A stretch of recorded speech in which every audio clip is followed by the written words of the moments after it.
Hi friends, ఈరోజు అన్నదానానికి వెళ్ళాము. అన్నదానానికి వెళ్ళేసి ఫస్ట్ హాల్ 2లో చూసాము. హాల్ 2లో ఫుల్గా ఉండేసరికి హాల్ 1కి వెళ్దామని వెళ్తా ఉన్నాము. వెళ్తా ఉంటే అక్కడ చూడండి, నీట్గా ఆకులు కట్ చేయడం అన్నీ నీట్గా చేస్తూ ఉంటారు ఇక్కడ. తర్వాత ఇక్కడ చూడండి ఎంత బాగుందో చూడడానికి.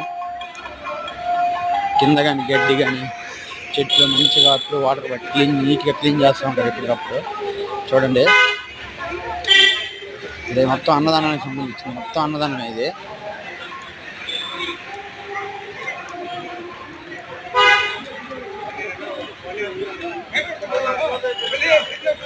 అలా ముందుకెళ్తే అక్కడ పైకి వెళ్ళాను. మళ్ళీ హాల్ 3కి 4కి వెళ్దామని చెప్పేసి బయలుదేరాను. హాల్ 3కి 4కి దారి అదనమాట. చూడండి అక్కడ. అలాగే ముందుకెళ్ళి పైకి వెళ్ళిపోవాలి.